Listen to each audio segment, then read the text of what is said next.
We turn today to 1 Corinthians and chapter 3 and verse 4.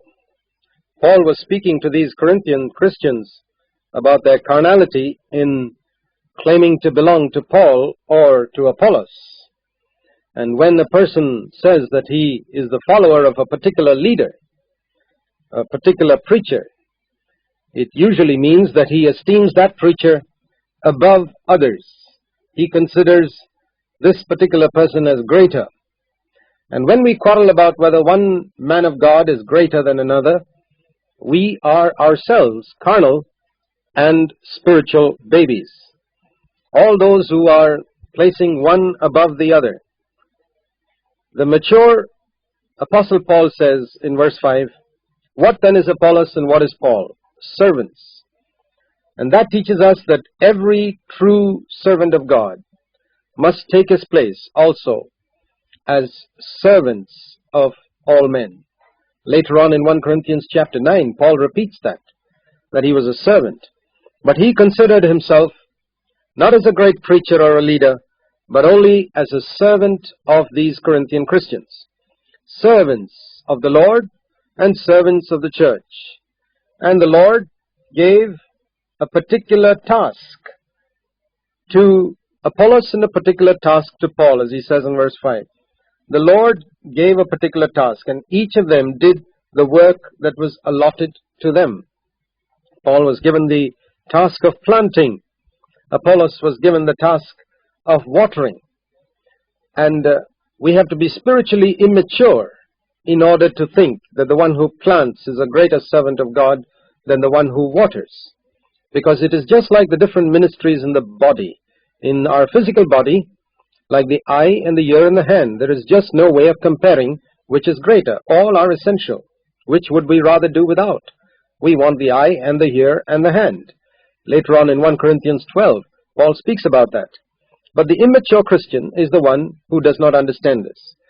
In an earlier study, we mentioned that 1 Corinthians is an epistle which teaches us the characteristics of a carnal Christian, because that's what the Corinthians were. And here are a number of characteristics that we have seen in these verses of chapter 3. Following of human leaders, esteeming one leader above another, not recognizing that each ministry is essential, a willingness to receive one ministry, but not another ministry from another brother, indicates our own spiritual immaturity. Feeling that the one who initiates the work, planting, is greater than the one who waters, is another mark of our own spiritual immaturity. Not seeing God beyond his servants is another mark of spiritual immaturity. Verse 6, he says, "I planted, Apollos watered, but it was God who caused the growth." In other words, it had nothing to do with my ability or Apollos' ability. Each of us had been given a specific task, but God was behind Apollos and behind me. And it was God who made sure that that which was planted took root, and it was God who made sure that that which was watered flourished. So he says, the one who plants is nothing, verse 7, and the one who waters is nothing. Just like there are here a number of things for carnal Christians to take heed to, from the example of the Apostle Paul himself, those of us who are in the Lord's work and who are in Christian leadership positions can learn a lot of lessons from this passage. To recognize ourselves, whatever our ministry may be, as servants, first of all, verse 5, and secondly, verse 7, to recognize ourselves as nothing. In other words, if God's made you an apostle, you need to recognize yourself as nothing. Paul recognized himself as nothing, verse 7. And if God's made you a teacher like the Apollos, you're still nothing. He may have made you an evangelist, you're still nothing. It's only one who is willing to take that place of being a zero in God's eyes who can build a church effectively. Everyone else will only raise up carnal Christians. Paul was a spiritual man because he considered himself a servant of all men, verse 5, and himself, his own estimation of himself was a big zero, verse 7, nothing. He says, God is everything, and that is the mark of a truly mature leader and a spiritual man of God. that he considers God as everything. God is the one who moves behind his servants. And if we want to be mature, when we hear others minister to us, we need to see beyond them to God who moves them. Otherwise we shall remain carnal, we shall be attached to human leaders and not be attached to the head from whom all growth comes. Paul and Apollos can never give spiritual growth. Verse 7 says it's God who gives spiritual growth. God is the one who keeps everything growing in plants. He is the one who gives the growth. And if I look to man, I shall be disappointed, and I shall not grow spiritually. And so that reveals to us the reason why the Corinthian Christians were not growing spiritually. They were looking to men and their ministries and not to the Lord. The men and their ministries are only channels, but they couldn't see that. And then another thing he says in verse 8, which is also a lesson for all who are servants of God, that the one who plants and the one who waters are one. In other words, there is no disagreement between them. They are not in competition with each other. A true servant of God is not in competition with any other man's ministry. He gives place to the other person's ministry and he concentrates on his own. He is not seeking to show that he is superior to another, and he is not in competition with another. He doesn't despise the ministry of another. He doesn't pull down another before the eyes of other believers. He appreciates the ministry of the other. If God has made you a planter, if you are mature, you will appreciate the ministry of the waterer. And if God has made you a waterer, you will appreciate the ministry of the planter without ever getting into competition or, what is worse, trying to imitate the ministry of another. There are people, for example, to whom God gives a gift of healing. The greatest stupidity would be to imitate that gift when God hasn't given you that gift yourself. God gives to some the gift of evangelizing people, to others teaching, others he makes apostles, others the gift of prophecy. But each needs to appreciate the other if the church of Jesus Christ is to be built. And so he says here, he who plants and he who waters are one.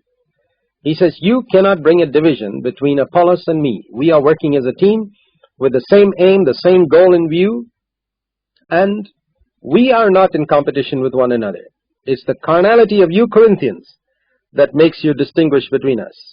But as far as we're concerned, we are one.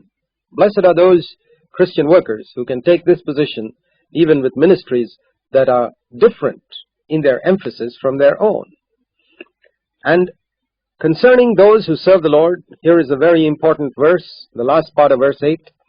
He says, everyone will get his own reward. And that won't be arbitrary. It'll be according to his own labor. Paul says, if I have planted faithfully, I'll get a reward. If Apollos has watered faithfully, he'll get his reward. And I'll be quite delighted when he gets his. Each person must be faithful in their own ministry. Each of us is a particular calling in the body of Christ. And it is as we concentrate on that particular calling and are faithful in that, that God can give to us a reward according to our own labor. God is righteous in his rewards, and he will give us definitely a reward according to our labor.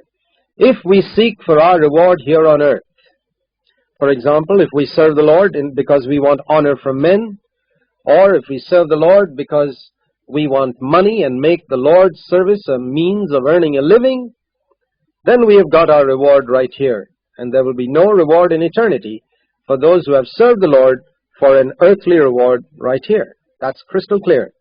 But God gives his rewards. He's reserved them and he's kept them for those who have faithfully served him here on this earth, whatever their ministry may be. And in God's eyes, nothing is greater than the other. Faithfulness is the most important thing. And then he draws a contrast in verse 9 between Apollos and himself on one side and the Corinthian Christians on the other. Apollos and Paul were spiritual men. The Corinthians were carnal. He says we, that is Paul and Apollos, we are God's fellow workers.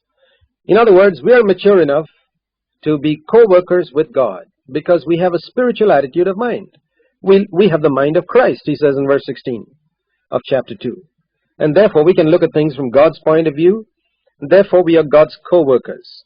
But you Corinthians, in contrast, are still a field on which work has to be done. God has to do a work in you.